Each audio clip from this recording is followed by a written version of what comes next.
हाँ। नहीं, रुको। अच्छा। अस्सलाम वालेकुम व रहमतुल्लाहि व बरकातहू। मैं आज आप लोगों के बीच में शुक्रिया अदा करने के लिए आया हूँ। मजलिस इत्तेहादुल मुस्लिमीन महाराष्ट्र के अंदर 125 सीटों पर जीत हासिल की, एक बहुत बड़ी कामयाबी है मजलिस के लिए। सबसे पहले तो मैं अल्लाह रब्बुल इज़्ज़त का शुक्रिया अदा करता हूँ। इसके बाद मेरे पार्टी के सदर जनाब बैरिस्टर असदुद्दीन अवैसी साहब, अकबरुद्दीन अवैसी साहब और हिंदुस्तान के अलग अलग इलाक़ों से आए वो तमाम ज़िम्मेदारान मजलिस के, जिन्होंने यहाँ पर आकर मेहनत की, कैंपेनिंग किया और हमारी जीत यकीनी बनाई। मैं तमाम उन नौजवानों का, उन माँओं और बहनों का, उन बुज़ुर्गों, हमारे साथियों का शुक्रिया अदा करता हूँ, जिन्होंने इतना यकीन, इतना भरोसा हम पर जताया और इतनी बड़ी कामयाबी हमको दिलाई है। पूरे महाराष्ट्र के अंदर 125 सीटें जीत कर लाना, ऐसे माहौल के अंदर जब फ़िरक़ा परस्ती और मजलिस के ऊपर अलग अलग तरह के इल्ज़ाम लगे हुए थे, ये आवाम की जीत है मैं समझता हूँ। औरंगाबाद शहर के अंदर हमने 2015 में 25 सीटें जीते थे, इस बार हम 33 सीटें जीते। सारे लोग कहते थे कि एमआईएम के अंदर फूट हो गई है, एमआईएम के अंदर नाराज़गी है, एमआईएम कमज़ोर हो चुकी है, एमआईएम 15 भी सीटें नहीं ला सकती है। लेकिन आवाम ने जवाब दिया और 33 सीटों के ऊपर हमें जीत नसीब हुई है। साथ ही साथ मालेगांव में हमें 21 सीटों पर जीत हासिल हुई, धुलिया में 10 सीटें हमें मिली, अमरावती के अंदर 12 सीटें हम जीते हैं, नांदेड़ में 14 सीटें हम जीते हैं, शोलापुर में 8 सीटें जीते हैं, मुंबई में 8 सीटें जीते हैं मजलिस इत्तेहादुल मुस्लिमीन ने। यानी कि राज ठाकरे की मन से, शरद पवार की एनसीपी और अजीत पवार की एनसीपी, अगर इन सब के भी अगर मुकाबला करे तो एमआईएम की सीटें इन तीनों पार्टियों से ज़्यादा है मुंबई के अंदर। अगर उससे ही सटे, अगर हम थाने की बात कर लें तो थाने के अंदर मुमरा में हमने 5 सीटें जीते हैं। ये इसीलिए मुमकिन हुआ कि हमने ये इलेक्शन बहुत ही सूझबूझ के साथ, बहुत समझदारी के साथ, बहुत प्लानिंग के साथ हमने ये इलेक्शन को लड़ा है। हमने पहले ये होता था कि सिर्फ एप्लीकेशन फॉर्म्स मंगाए जाते थे और उस बुनियाद के ऊपर एप्लीकेशन देखकर है तो एबी फॉर्म्स दे दिए जाते थे। इस बार हमने इतनी मेटिकुलस प्लानिंग किए थे कि हमने फॉर्म्स मंगाए, बायोडाटा मंगाया और पर्सनली तौर के ऊपर ऑलमोस्ट 80% जो उम्मीदवार महाराष्ट्र भर के थे उन सब का इंटरव्यूज़ मैंने कंडक्ट किया, मेरे कुछ साथियों को साथ में बिठाया और ये इंटरव्यूज़ हमने कंडक्ट किए। इंटरव्यू के दौरान जब हमको ये बात समझ में आई कि बहुत सारे ऐसे भी उम्मीदवार हैं एक एक प्रभाग के अंदर की जो 3-3, 4-4 लोग काबिल है, इलेक्शन लड़ सकते हैं, जीत सकते हैं, तो ऐसे उम्मीदवारों का फिर हमने सर्वे करवाया और सर्वे की बुनियाद के ऊपर ये नतीजा के ऊपर आए थे हमने कि किसको टिकट देना चाहिए करके। इस दौरान बहुत सी बातें सामने आई, बहुत सारे इल्ज़ामात को हमको झेलना पड़ा, लेकिन हमने खामोशी इख्तियार करते वक्त को दे दिया था कि वक्त जवाब देगा करके। और आज जब नतीजे आए हैं तो वक्त ने अपना जवाब दे दिया है। एक पैगाम पहुंचा है कि पार्टी के अंदर शख्सियतें मायने नहीं रखती है। आज मैं महाराष्ट्र के सदर की हैसियत से इस कुर्सी के ऊपर बैठा हूं, कल मेरी जगह के ऊपर कोई और बैठ सकता है, तो ये शख्सियतें मायने नहीं रखती है। टिकट जिसको दिए है, कौन है उम्मीदवार, उससे ज़्यादा लोग उन चेहरों के अंदर असदुद्दीन अवैसी साहब को, अकबरुद्दीन अवैसी साहब को देखकर वोट देते हैं, मजलिस के साथ जुड़े हैं। इसलिए मुझे पूरा यकीन था कि हम पिछले बार 25 सीटें जीते थे, उससे कम से कम एक सीट तो भी हम ज़्यादा जीतेंगे करके। मेरा ख़ुद का जो लक्ष्य था कि हम 28 सीटों तक पहुंच सकते हैं करके। सारे लोग कहते थे कि नहीं 20 सीटें भी मिलना बड़ा मुश्किल है करके, लेकिन मैं आवाम की नब्ज़ को अच्छी तरीके से समझ सकता हूँ और सही मानों में जो इंसान 28 सीटों की उम्मीद कर रहा था और उसको 33 सीटें मिल जाती है तो मेरे लिए भी एक खूबसूरत सा एक धक्का कह लीजिएगा कि औरंगाबाद की आवाम ने किस जोश के साथ, किस मोहब्बत के साथ मजलिस इत्तेहादुल मुस्लिमीन को कामयाब बनाया। वरना सारी ताकतें लगी हुई थी कि हम ये इलेक्शन कैसे जीत सकें है करके। बहुत सारी रुकावटें डाली गई थी, बहुत सारे इल्ज़ामात लगाए गए थे और मैं उस वक्त भी यही कहता था कि जब तक पार्टी के सदर बैरिस्टर असदुद्दीन अवैसी साहब का भरोसा मुझ पर है तो उस भरोसे की बुनियाद के ऊपर उन्होंने ये जिम्मेदारी दिए थे और मुझे खुशी है कि उस भरोसे के ऊपर मैं उम्मीद करता हूँ कि खरा उतरा हूँ करके उसमें। ये मामूली बात नहीं है कि मुंबई जैसी जगह के ऊपर 8 सीटें जीत कर आना।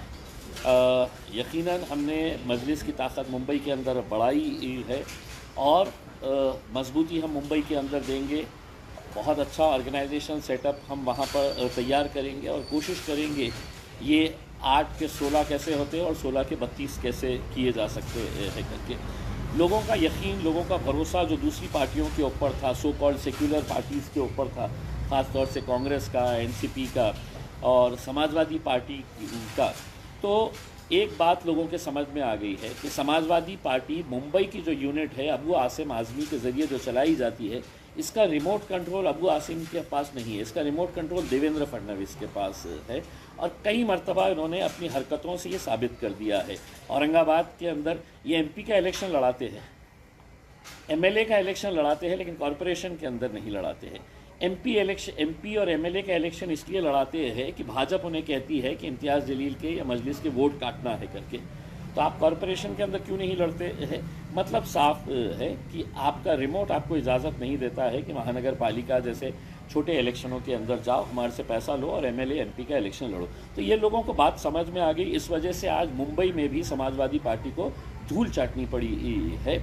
साथ ही साथ कांग्रेस और राष्ट्रवादी कांग्रेस, अपने आप को सेक्युलर जमात कहने वाले, ये लोगों को हर रोज़ जब ये देखते हैं, आम जनता जब देखती है कि ये तो मेरे वोटों के ऊपर बड़ा हुआ नेता है, आज यहाँ पर कांग्रेस के अंदर था, कल दूसरे दिन बीजेपी की गोद में जाकर बैठ गया है, आज राष्ट्रवादी कांग्रेस के अंदर था, जाके है तो एकनाथ शिंदे साहब की गोद में बैठ गया है करके। तो लोगों को अब हकीकत जैसे जैसे समझने आने लगी है तो वो मजलिस के करीब आने लगे हैं और यकीनन यहाँ से मजलिस बहुत मजबूती के साथ जाएंगे। अब जितने भी उम्मीदवार चुनकर आए हैं, मैं तमाम उम्मीदवारों को बहुत बहुत मुबारकबाद पेश करता हूँ और मैं समझता हूँ अब आपकी ज़िम्मेदारियाँ पार्टी से ज़्यादा बढ़ चुकी है, क्योंकि पार्टी का चेहरा देखकर आप सबको है तो चुना गया है। आप उन उम्मीदों के ऊपर खरा उतरिए। अभी आपकी ज़िम्मेदारी है कि आप जाइए और लोगों के बीच जाकर आप लोगों का शुक्रिया अदा करिए जिन्होंने आपके ऊपर इतना भरोसा और इतना यकीन जताया है। साथ ही साथ बहुत जल्द हम इंशाअल्लाह एक जश्न का प्रोग्राम मनाएंगे, अच्छा जश्न करेंगे।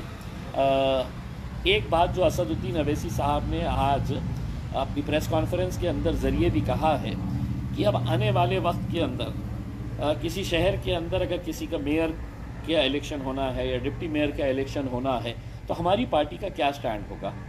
वो स्टैंड जो भी रहेगा आप अपना प्रस्ताव बनाकर भेजिएगा, मुझे भेजिएगा या पार्टी के सदर बैरिस्टर असदुद्दीन अवैसी साहब को भेजिएगा, आपके साथ चर्चा करेंगे और उस लेवल के ऊपर फिर ये डिसीजन लिया जाएगा।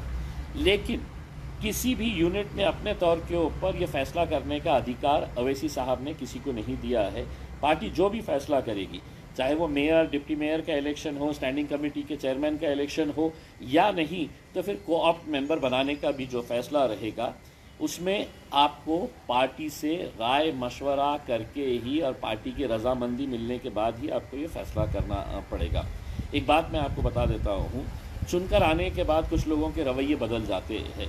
जैसा नगर परिषद के इलेक्शन के अंदर आकोट का मैं एग्जांपल देता हूँ, वहाँ पे हमारे 5 नगर सेवक चुन के आए, काउंसिलर्स चुन के आए। चुन के आने के बाद ही उनके तेवर बदल गए और किसी वजह से वो पार्टी के जो फैसले थे उन फैसलों के ऊपर चलने के लिए तैयार नहीं थे। हालांकि उनको शो कॉज नोटिस दी गई थी, असदुद्दीन अवैसी साहब ने ज़ाती तौर के ऊपर उनसे बात किया था, इसके बावजूद भी उन्होंने तय किया था कि हम किसी ऐसे गठबंधन के साथ जाएंगे जिसके अंदर भारतीय जनता पार्टी भी है।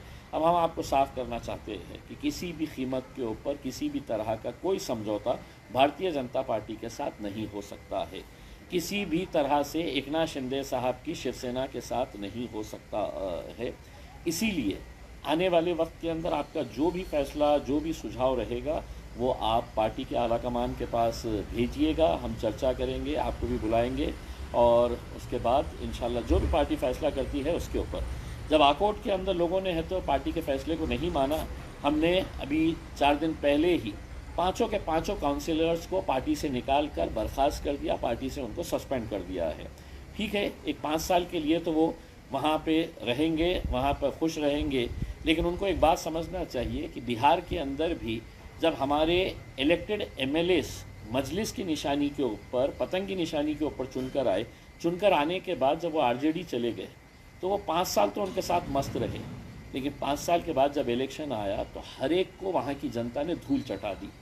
तो इसीलिए ऐसा कोई फ़ैसला ना करे कि जिसकी वजह से पार्टी को बदनामी का सामना करना पड़े, पार्टी को नुकसान हो।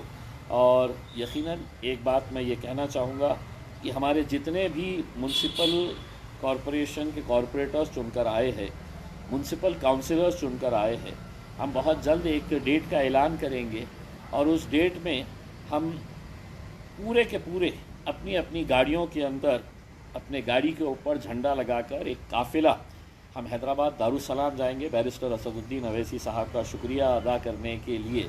तो आप ये समझ लीजिएगा कि 83 काउंसिलर्स हमारे नगर परिषद के, 125 कॉरपोरेटर्स अगर मिला दें तो ये 200 सवा 200 तो गाड़ियाँ वैसे ही हो जाती है। हर एक को अपनी गाड़ी के ऊपर झंडा मजलिस का लगाकर हम हैदराबाद जाएंगे और बैरिस्टर असदुद्दीन अवैसी साहब, अकबरुद्दीन अवैसी साहब का शुक्रिया अदा करेंगे कि आप लोगों को ये मौका उन्होंने दिया है।